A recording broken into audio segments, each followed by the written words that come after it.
So, good morning everybody. So, on my way to work for a 5-hour shift on New Year's Eve. Hopefully it flies by. But I thought, well, I've now got my camera set up in the car. I can look at discussing things as I drive. And I thought today would be a perfect day to look at what I was discussing yesterday, which was my dislike for the BMI calculations and why it doesn't work. Actually, this is something that a lot of doctors have said to me as well, that it doesn't work. So why doesn't it work? Okay, so with your BMI, they take your height, your weight, your age and stuff like that, and they work out where your average should be. And you can be underweight, normal, overweight, obese, excessively obese, all of this kind of stuff. And I mean, I remember years ago, I walked into my doctor's and we were discussing weight. I'd had a liver function test done, which showed there was a lot of fatty tissue around the liver. And the doctor asked the question, well, how much do you weigh? And I said to him, so I think at the time it was about 18 and a half stone, something like that. And he just looked at me and said, nah, you're not 18 and a half stone, your scales are wrong. There's no way you're as heavy as that, you don't look as heavy as that.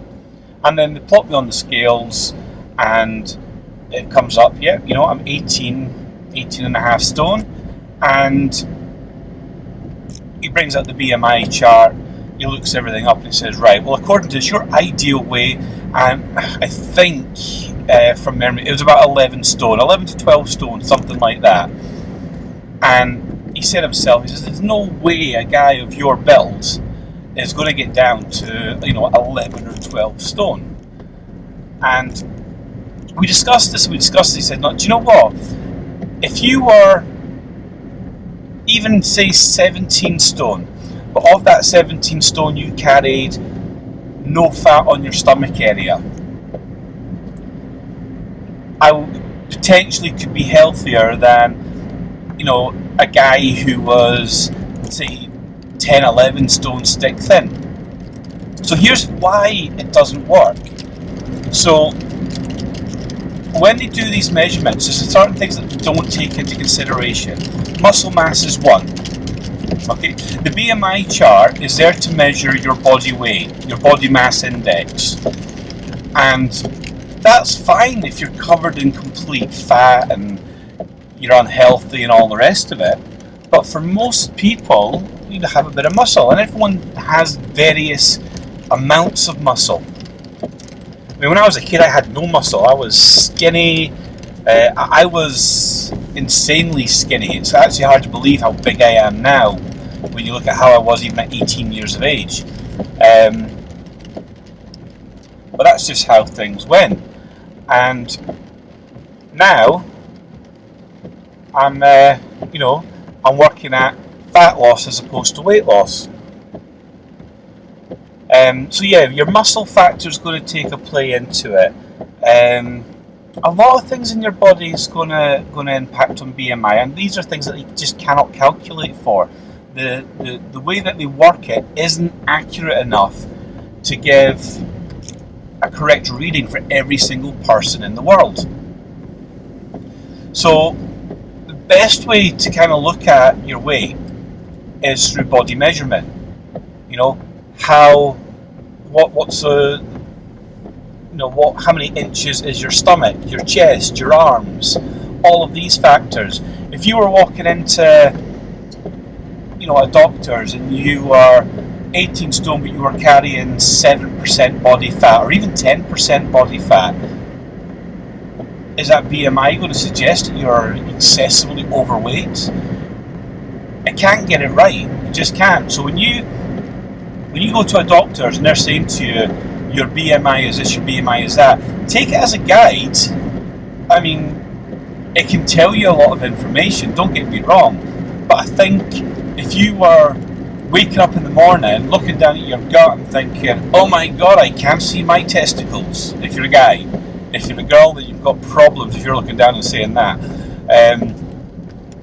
But yeah, if you're looking down, you're like, yeah, I've got so much fat, my thighs are fat, you know, I've got this belly. You're going to know that you're overweight. You're going to know that you're excessively overweight. I mean, to give you another example of how these things don't work, at the time I was getting weighed out, there was a guy of the same height, the same weight, and it's surprising, the same height, same weight. This guy looked obese. This guy looked like he was, you know, going to have a huge BMI. He's the same weight as me, and I was maybe a quarter of the size or a third of the size of what this guy was. I mean, he was huge. I'm not trying to mean, you know, quite badly in that, but, you know, the guy, he had trouble walking, getting up and down, all the rest of it. And I'm being told that through BMI, I am in the same ballpark as this guy. And the scary thing is, I could be, you know, at some stage in my life in the same ballpark as that guy, because let's face it, unless you get on top of your health, you can be in that situation at any stage in your life. There's nothing that you can do to, you know, once you hit that, it becomes more difficult. So in a nutshell, BMI is an indicator, but it's not a true measurement. So, as I said, so check your waist, check your thighs, your bum, check your, you know, your dimensions for all of these different areas of your body, and then as you're losing, or as you're getting healthier, as I said before, I don't like the term losing weight.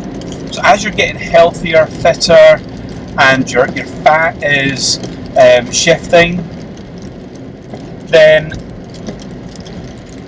you'll notice this through your measurements. Now, there's certain measurements you don't want to go. So, for instance, your biceps increase if you're hitting the gym. Does that mean that you're getting fatter or unhealthier? Well, no, of course not. If you have muscle and no fat in your arms, and you're losing size in your arms, and that suggests that your body's eating into your muscle content as opposed to your fat content, in which case you need to change something really, really quickly. BMI can't tell you that. It can only tell you, you've lost weight, excellent, you're doing well.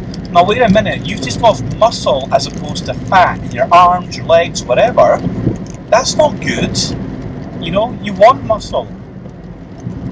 Muscle's a good thing. It's, you know, it makes sure that your body, you know, it helps burn fat, you know, having muscle there. This is why bodybuilders take a lot of protein to ensure that the muscle is being fed while they're doing a low carb diet, for instance.